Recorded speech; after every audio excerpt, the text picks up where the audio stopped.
మహానాడు కార్యక్రమంలో ప్రతినిధుల సభ, అదేవిధంగా 29వ తారీఖున జరగబోయేటువంటి బహిరంగ సభా ప్రాంగణం, పార్కింగ్ వస్తువులు, వాటన్నిటి మీద ఈరోజు మంత్రివర్యులు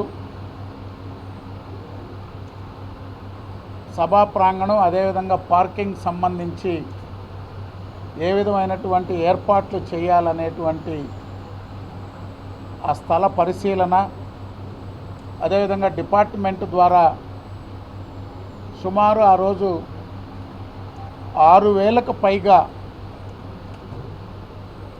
జిల్లాల నుంచి బస్సులు ఇక్కడికి వచ్చేటువంటి పరిస్థితులు ఉన్నాయి. కాబట్టి ఎటువంటి ఇబ్బందులు లేకుండా ఎన్హెచ్ నుంచి సభా ప్రాంగణంలోకి ఏ విధంగా తీసుకురావాలి,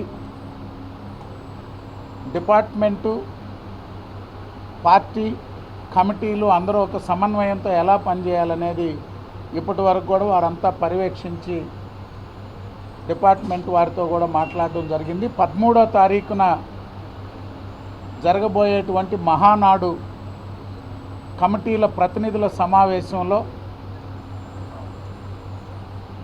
నమోదు కార్యక్రమం వద్ద నుంచి సభా ప్రాంగణం, వస్తువులు, ఫుడ్ కమిటీ, వాలంటీర్స్ కమిటీ, సాంస్కృతిక విభాగం, అదేవిధంగా ఫోటో ఎగ్జిబిషన్ కమిటీ, అన్ని కమిటీల ప్రతినిధులతో జిల్లా నాయకత్వం, రాష్ట్ర పార్టీ నుంచి వచ్చేటువంటి మంత్రులు, ప్రతినిధులందరితో సమావేశమై మహానాడు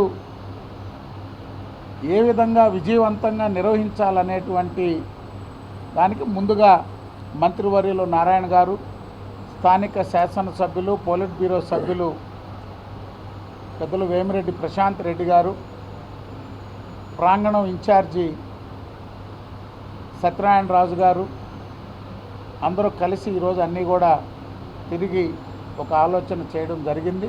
13వ తారీఖున పూర్తి స్థాయి చర్చించి అన్నీ కూడా ఏ కమిటీలు ఏ బాధ్యతలు అనేటువంటిది నిర్ణయం తీసుకుంటారు. ఇప్పటికే పోలీస్ డిపార్ట్మెంట్ వారు అనేక పర్యాయాలు ప్రాంగణం చుట్టుపక్కల పార్కింగ్ ప్రాంతాలు ఇవన్నీ కూడా తిరిగి వారు కూడా ఒక ప్లాన్ తయారు చేయడం జరిగింది.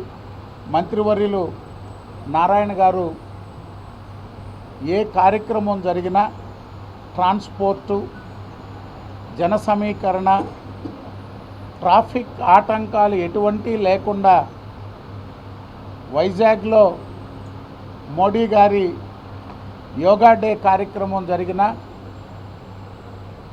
కర్నూలులో ప్రధానమంత్రి గారి కార్యక్రమం జిఎస్టీ కార్యక్రమం జరిగిన, మహానాడు కడపలో జరిగిన, ఏ ప్రాంతంలో జరిగినా వారు సుదీర్ఘ అనుభవం ఉన్నటువంటి నాయకులు, డిపార్ట్మెంటు, కమిటీలు అందరం కలిసి ప్రజలకు కూడా ఎటువంటి అసౌకర్యం లేకుండా నిర్వహించాలనేటువంటి ఆలోచనతో ఈరోజు అన్ని ఏర్పాట్లు కూడా పరిశీలించడం జరిగింది.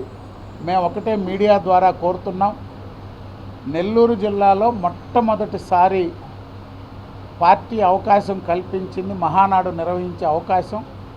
ఇది తెలుగు ప్రజల పండగ. అన్న నందమూరి తారక రామారావు గారు పార్టీ స్థాపించిన నాటి నుంచి తొలిసారి నెల్లూరుకు అవకాశం వచ్చింది. కాబట్టి పార్టీ ప్రతినిధులు, కుటుంబ సభ్యులే కాదు ప్రజలందరూ కూడా ఈ వచ్చిన అవకాశాన్ని విజయవంతంగా ఆశీర్వదించాలని అందరినీ కోరుకుంటున్నాను.